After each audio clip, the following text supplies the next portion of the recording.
Coastal Migration, October 27, 2018. Chapter 19.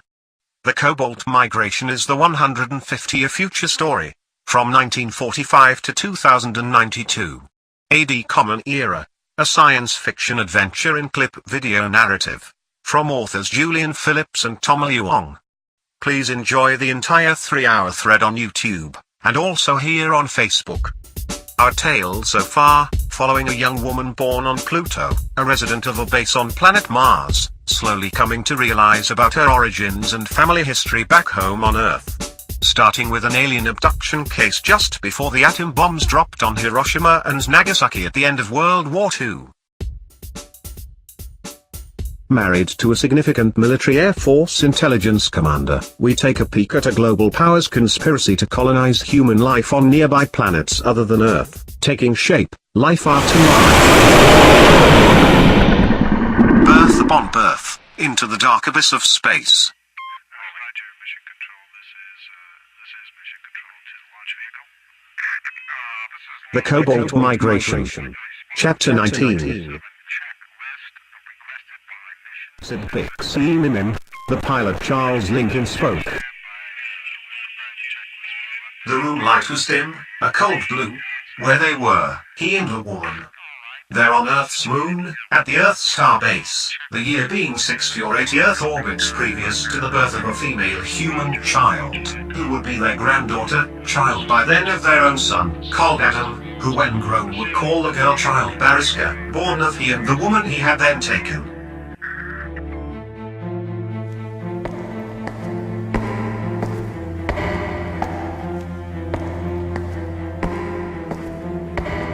Very much as the jet and spacecraft pilot Charles Lincoln had taken up loving with Lisa, the woman there with him in the cold blue light of the bunk apartment on the 14th level beneath the moon's airless surface.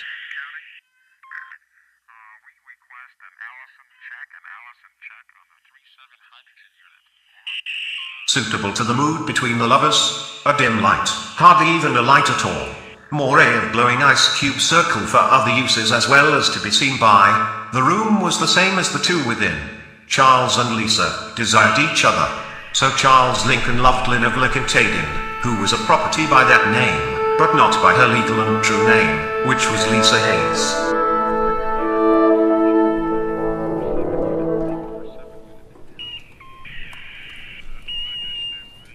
Said Bixie Mix and Mingley, bet you couldn't whistle Dixie, floating away in the cold abyssy.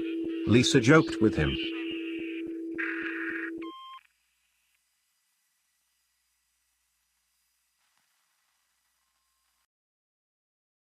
Of course she meant the terrifying reality of life on the moon, that they all shared.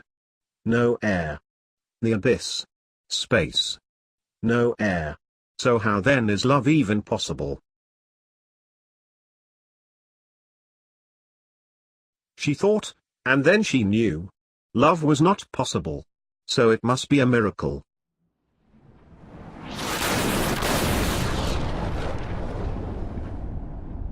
Or from inside my flight suit helmet, Corso answered her.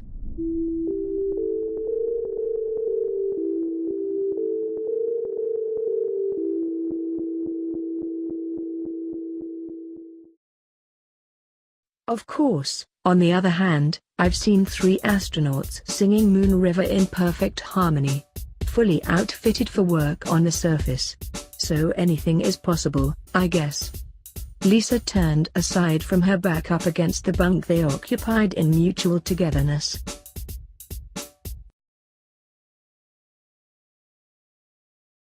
They had by then found each other, since his arrival as pilot and commander of the Urania II supply ship, weeks previously. The lunar calendar was quite different if you happened to live on the moon, and one approach was rest and recreation to prepare for what was next.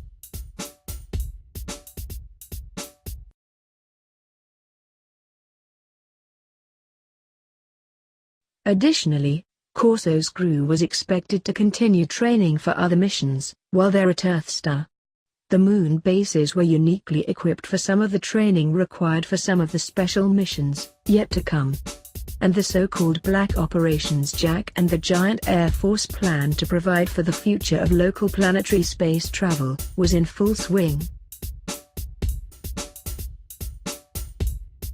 Whistling Dixie uses too much ambient breathable atmosphere, Lisa answered him.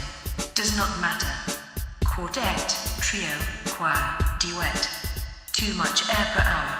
Earthstar has a choir anyway, every year, right? I suppose so, Charles Lincoln replied. But me, I will only join the chorus, if you don't mind. I can't sing worth crap.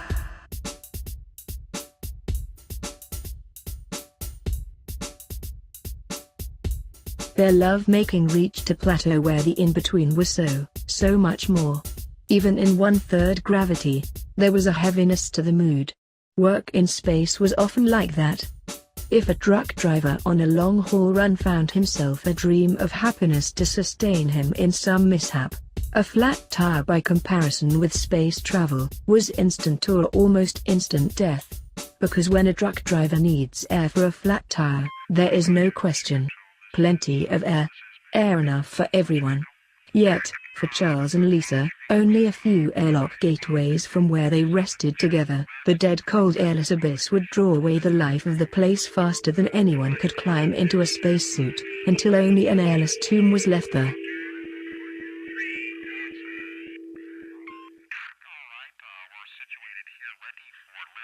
The Valvalda Thorian demigod had frightened them all.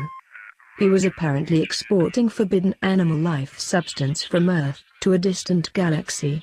And he was doing so from one of the hidden bases, there at the moon, known only as the Station X base and the Station base. So the big secret was no secret. For practical purposes, Thor's actions constituted a crime called poaching. That is, to steal livestock, like cows or horses, live from the farmer's field.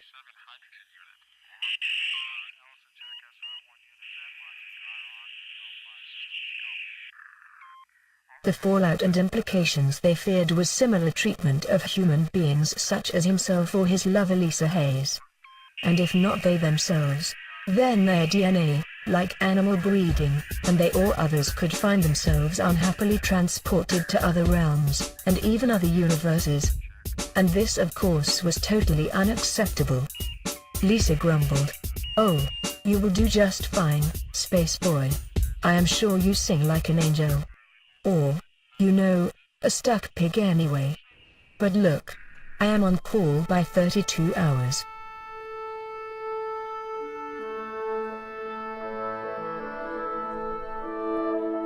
Corso grumbled too. I am due with my big-time conspiracy showdown or whatever, as well, he said. Can we just shower and eat? Did you bring any food? Corso was no up and about in the small apartment assigned to Lisa. It was on the 14th level beneath the surface of the moon, like a secret hiding place, as far from the troubles of the world as humanly possible. In the 1/3 gravity, they could play like gazelles, or light-footed creatures of delight and joy in flowing robes of super-modern bliss. But things were not really that way. It was no shopping mall or fancy hotel. With even a single breath for any of them was a price even much higher than they could calculate.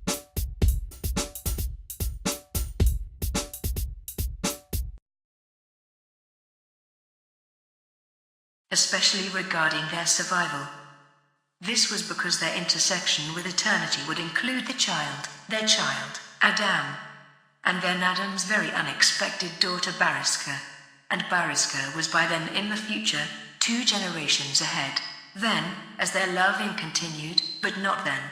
Not yet. For this event, Bariska Corso would indeed be and be known as the very first human being to be born of woman on a world other than Earth. In the higher vibrations, her journey meant far more.